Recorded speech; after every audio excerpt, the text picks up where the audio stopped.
The Guardians needed a victory in the worst way, and Gavin Williams was determined to make any runs the Guardians scored held up. They did just enough to support him, and we'll talk about that and the maturity of rookies that has carried the Guardians through the month of April.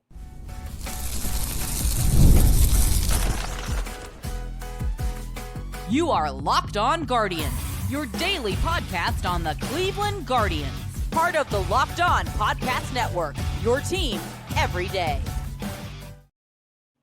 Nothing like a good win before an off day and a road trip. I don't know about you, Jeff, but nothing worse than a getaway game before an off day and you lose, because you have to sit with that for like 48 hours, and that's just not fun.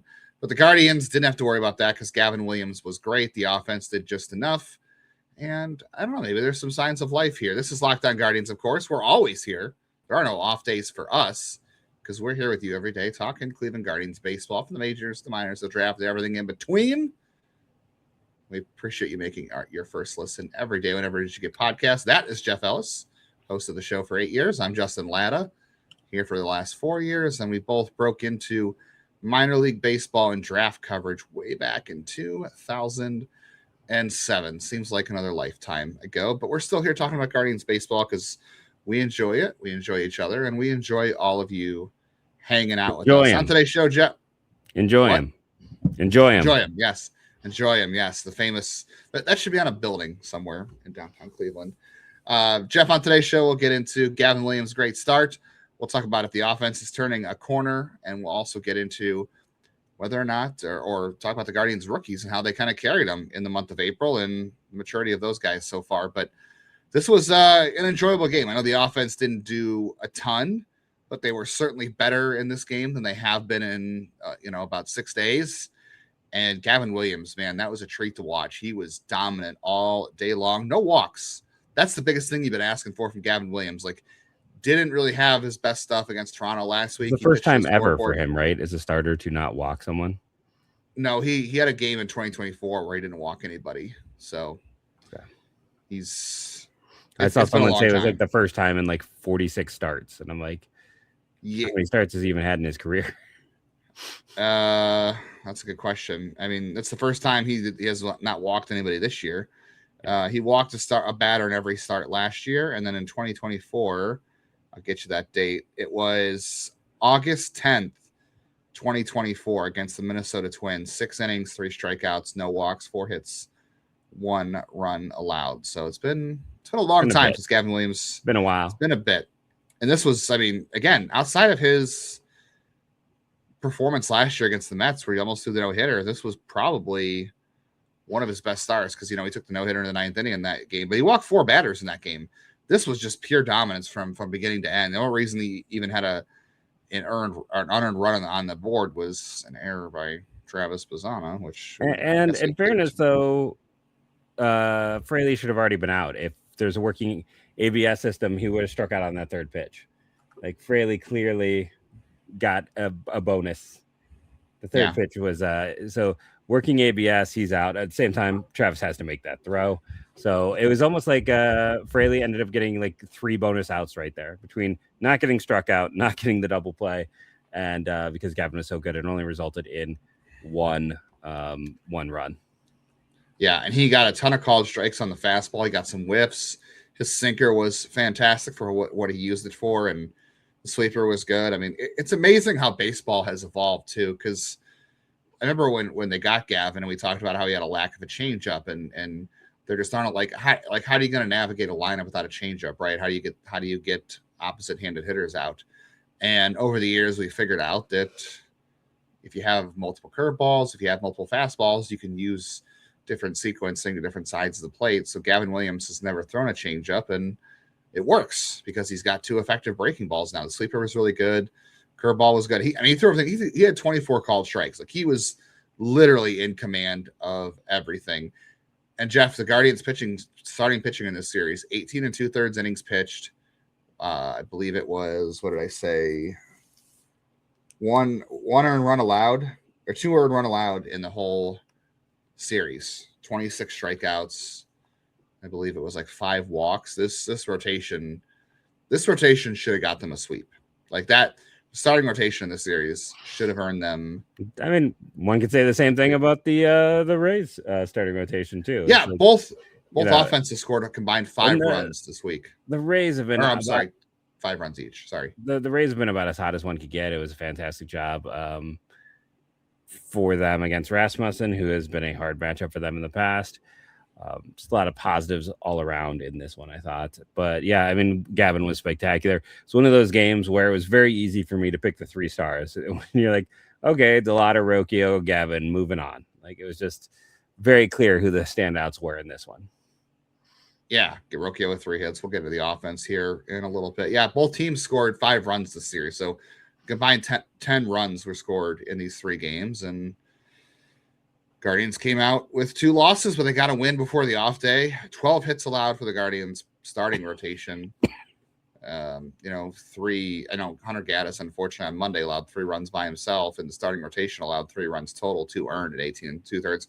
This rotation, I think, has just got a real chance to be special. Like you were saying, like the Rays have been really good lately, so that's really good on this pitching staff to come out and silence them the way they did. This rotation, I know I keep saying it, but you're gonna be in almost every game. Like, yes, some of the guys are gonna have clunkers every now and then.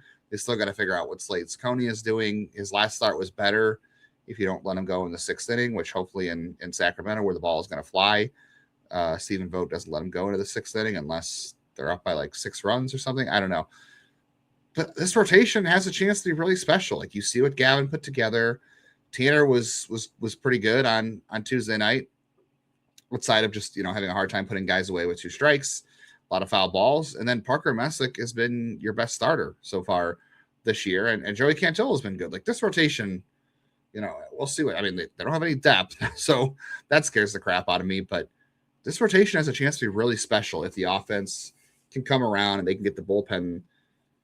Like, this is back to what we've always expected from the Guardians. Pitching first, get the bullpen settled, let some of the younger hitters come along, let some of the guys reach their level, like Jose. Hopefully Manzardo comes around. Maybe we'll talk about Kwan a little bit, but I still see a really good team here with this rotation. I still feel confident they're going to be in it all year long because of this rotation. Yeah, I just, I'm me, so I just want to see more. Like, it's still early. It's still 4 to 5 starts. I just have to, I'm always the person who's a little more doubting, wants to see a little bit more. It's been great. There's no signs of anything else. I'm not a contrarian. I'm not sitting here saying it's going to implode. There's not even any signs it's going to implode. I just want to see, this continue and maintain. We have seen both Gavin and Tanner have like hot and cold stretches. We've seen them kind of go up and down over the last 2 years at points. So I just want to see those two maintain. I want to see if like Parker Messick can weirdly keep up a pace that puts him in a group with like Cy Young Award winners. I want to see if Cantillo continues to be kind of this forgotten man because what everyone else is doing, well, he is just being excellent as well. And then, for him, it's health, right? Yeah. And then for Slade, last start was solid. The nice thing here is, very honestly, with some of this team's struggles, if, there was a point in time where you and I both had Austin Peterson. This is before Parker Messick leveled up, but we had Peterson and Messick in the same tier. Now, that was before Messick added some velocity and some other things, but you and I like Peterson a lot. I'm still not rolling him out as a 5, and maybe if Cecconi struggles as a starter, I think he's got a mix for a reliever. There's ways where they can still balance. Like, what we've seen is Cecconi isn't great at turning over he can't turn it over 3 times. Can struggle sometimes with 2, but he might end up being dynamic in the pen. Like, he could be. Yeah, I can see that. Like, there's some pathways with this rotation. And again, don't take it the wrong way. I'm like, I just want to see him do it longer. It's not, I like where it is. The depth, you're right, is a little shaky. But, if they continue to contend, who knows what they can find out there, right? Like, who knows who might be selling at a deadline? Who knows? Alex Cobb is available. And I don't think he'll cost $16 million this time. Did you know the Tigers paid him $16 million that year? No, they couldn't have, right? Yeah, that's crazy. But, yeah, I don't and who knows? Like, maybe it's, if things struggle at some point, maybe they get Ben Lively back this year, and he shows them what an option he can be for this team. Yes, the man of many options, Ben Lively. No, I know like the bullpen's frustrated people. I know the offense is frustrating, but and you want to say like anytime, like you lost 1-0 on Tuesday, and that sucks. I hate 2-0 like within a few days of that one. Yeah.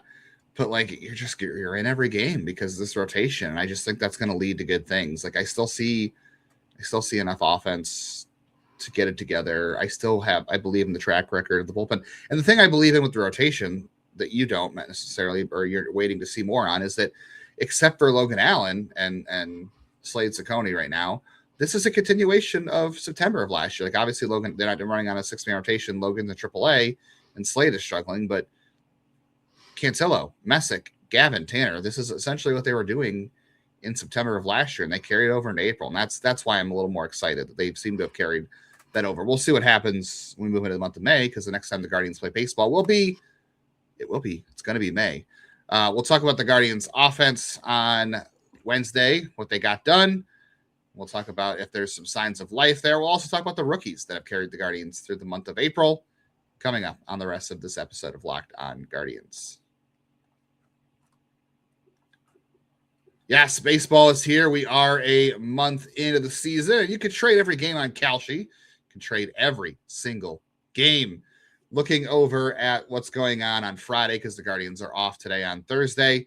The Guardians are trading right now. It looks like at 52% in the market on Kalshi. So a little bit ahead of the Athletics for that first game. If you put $100 down on that position right now, you could come away with $179. If you're not a believer on what they're going to do Friday, you could put down $100. You can come back with $189 on that position as of right now. Over on Kalshi, you are trading against your peers in a live market, so there's no house. It's the probabilities changes. You can buy in and out of your position. So if it goes up, you can cash out. If you want to hang around and see what happens, you can leave it in as well. So for a little bit of time, download the Kalshi app. Use code Locked On to get $10 when you trade 10. That's KALSHI. Trade on anything 18 plus only. Restrictions and eligibility requirements apply. Event contract trading involves risk and may not be suitable for all investors. Prices, values, and available markets may differ from those mentioned. For more information, see kalshi.com/regulatory.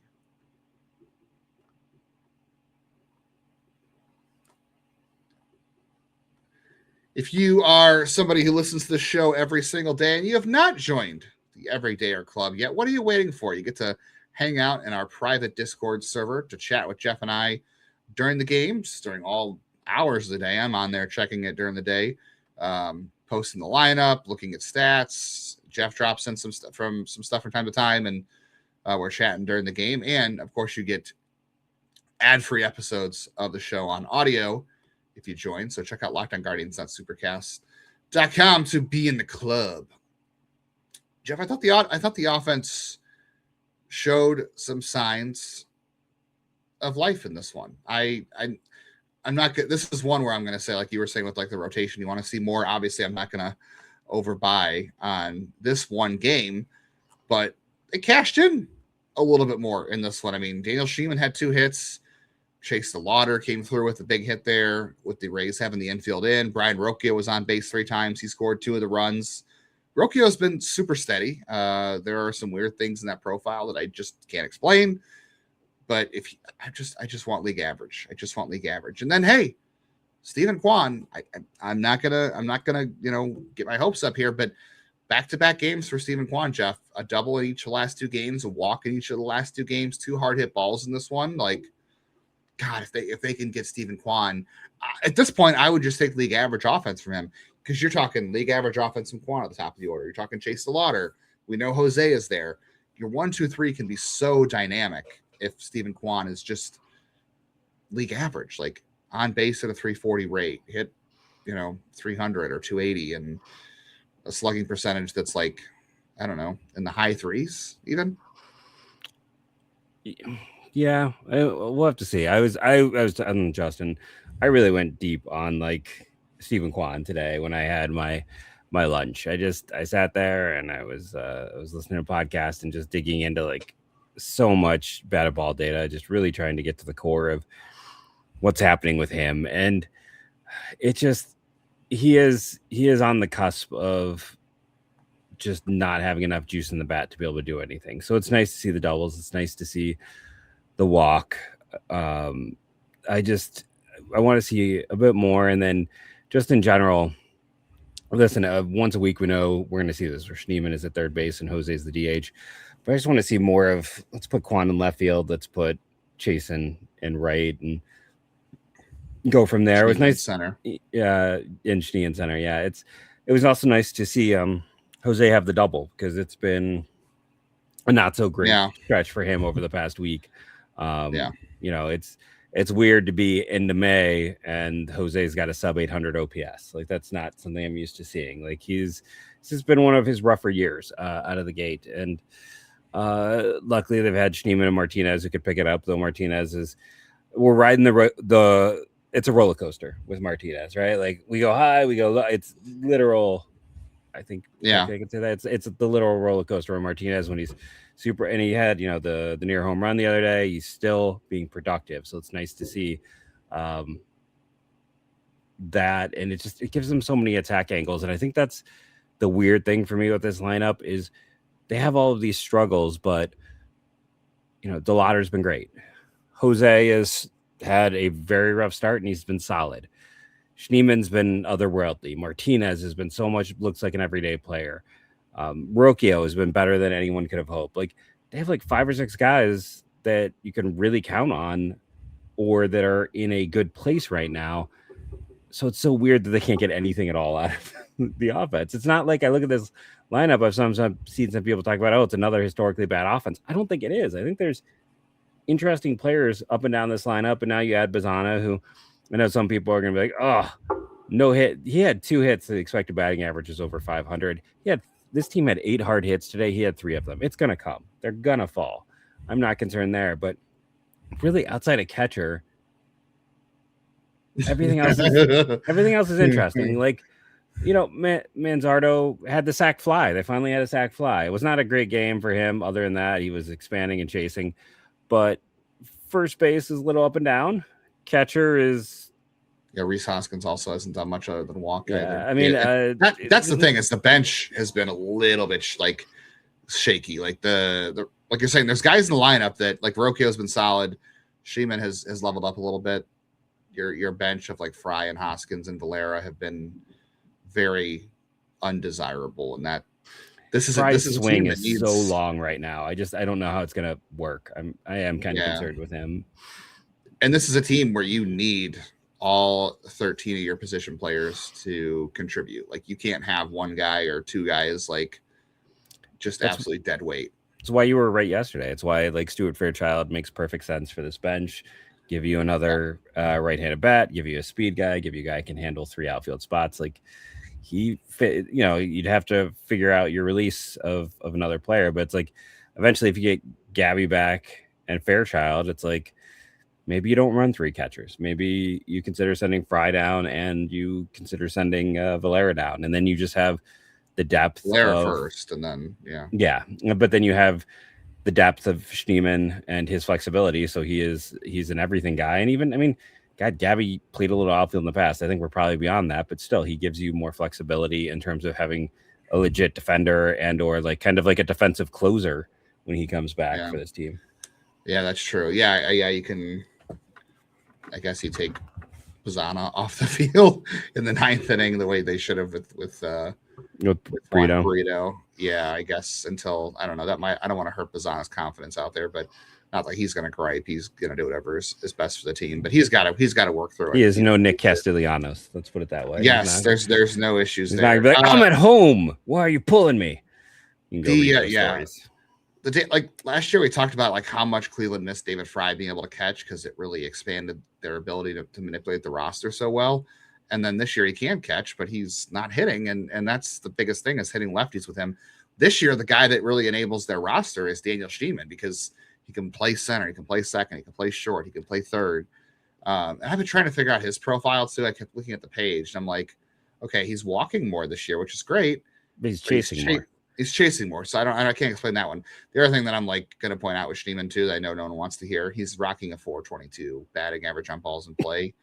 That's not going to continue. But even if it doesn't, even when it does come back to earth, I still think he's going to be a productive player, because he's hitting the ball hard this year. He's barreling it. He has the launch angle sweet spot, he's always had the barrel. He just never had the great hard hit. So it's like if he could start hard hitting, I think that's the pathway for. Yeah. We were so focused on Manzardo having the best health, the Schneemann in best shape. The best shape of his life. Yeah, because Schneemann had said like the same thing with Manzardo. It was like making sure that he didn't wear down as the season is going along, and Manzardo already looks kind of to be in rough shape. Although I want to point this out, Kyle Manzardo's defense this year has stepped up. Yeah, leveled up 100%. He is playing much better defense, so respect for that. That's important.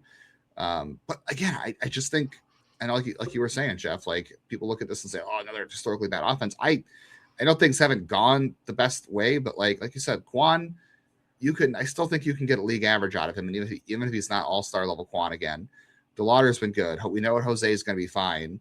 Get Manzardo back to league average. Schneemann and Martinez, you kind of know what they can do. Bazzana's here. Bone Naylor, just expect that to be a black hole until otherwise.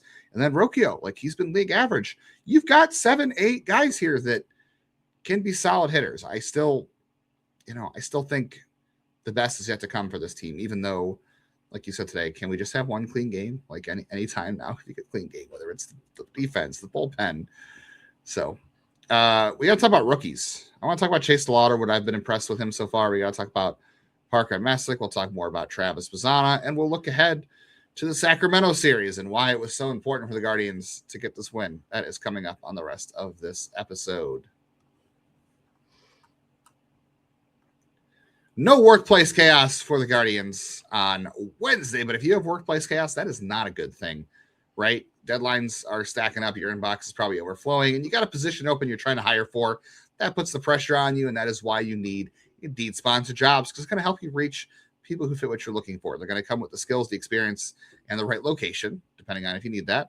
So you're not just hoping the right candidate comes across your post. And in the time here we've been talking, 27 hires have been made on Indeed by companies like yours, according to Indeed data worldwide. So if you're hiring, you could spend less time searching, more time interviewing candidates, less stress, more results. We need the right person to cut through all that chaos. This is a job for Indeed sponsored jobs. Listeners of Locked On Guardians, you get a $75 sponsored job credit to help your job get the premium status it deserves on Indeed.com/podcast. Go to Indeed.com/podcast now. Support the show, saying you heard about Indeed on Locked On Guardians.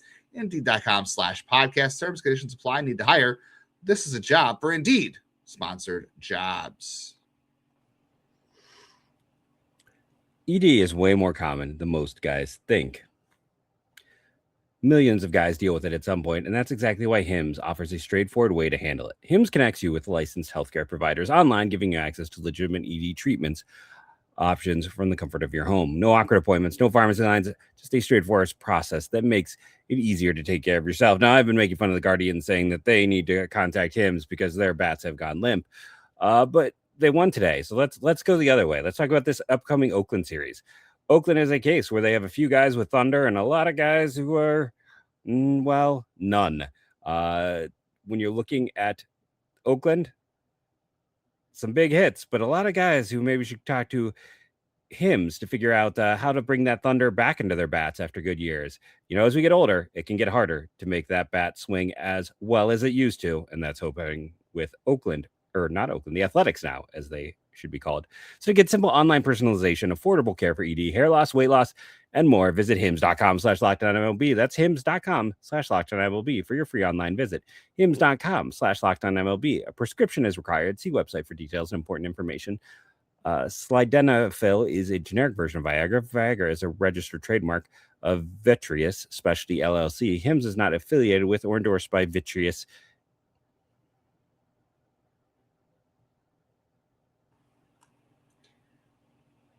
If the Guardians do go to Oakland, nothing will happen. They'll lose. No. So, I mean, I'm not going to be able to get that out of my mind for a long time. I mean, I like to listen to the opposing games broadcasters, and I think like 1 in 3 games, the other team still calls them the Indians.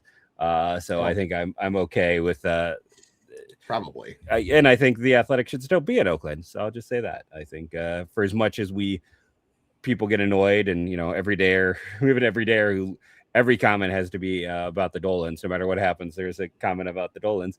But it's like it could be so much worse. We could have Fisher here who ran a team out of town. We could be Reinsdorf who got in the way of things. It could be. I mean, Art Moreno.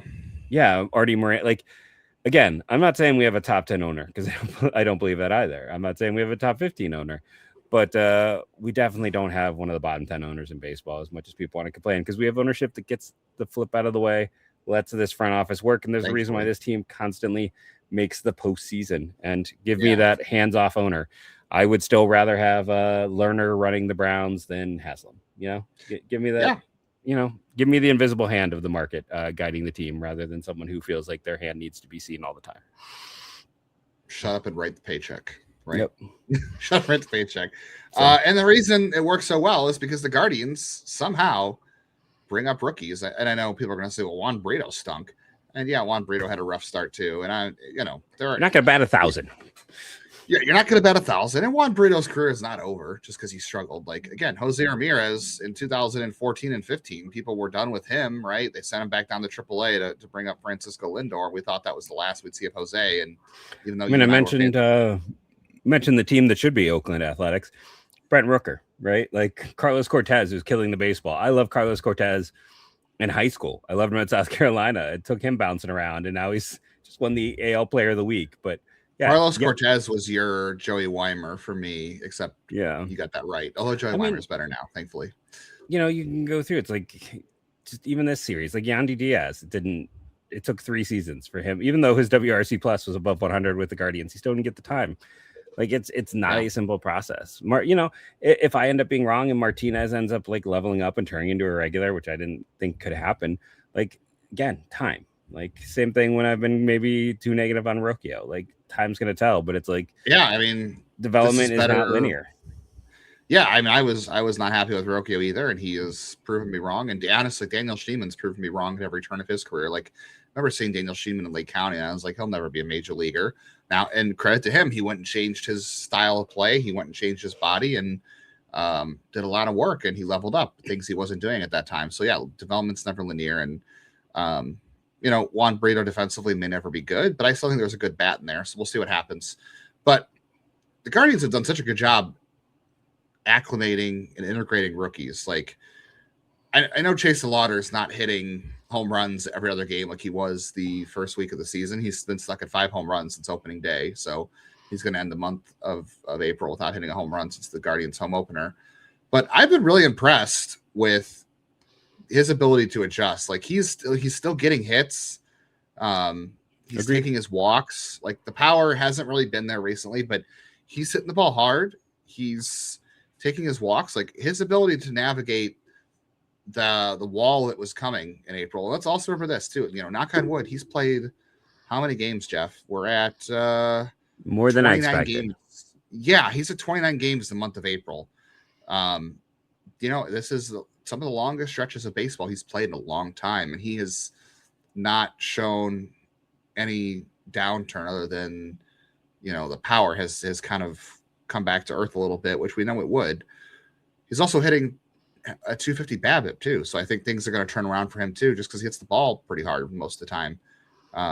Well, I guess the date on that exit velo barrel hard rate ball come down, but it'll come back. I'm pretty sure. I think some of that is his swing kind of is not as I mean his swing, he's successful with it, but I think it can be non-conducive to some of that. I mean, but he makes contact and he doesn't chase, so he's going to be fine. His high for games was 57 games. So he's halfway there. Years with 42 and 39, and we're already talking at 29. So this has been a very much a pleasant surprise to watch him go out there.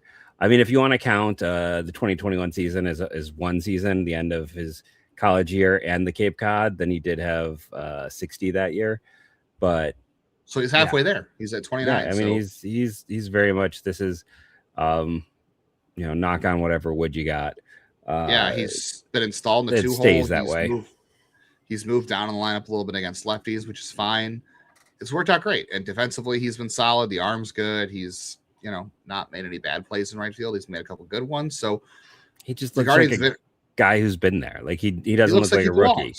Yeah. And same for Travis Bazzana. Like I know it's only been 2 games, but I think he looks like he belongs too. And credit to Gavin Williams. This is the same thing Tanner Bibee did in the playoffs last year when Chase DeLauter dropped that fly ball to open the game against Detroit. Tanner Bibee in the dugout went up to him and said, "Man, you're good. Don't worry about it. Shake it off. We're going to need you." Gavin Williams, same thing in this game. He saw Bazzana made the error. Bazzana was, apologetic in the inning. Gavin bailed him out because he was special today.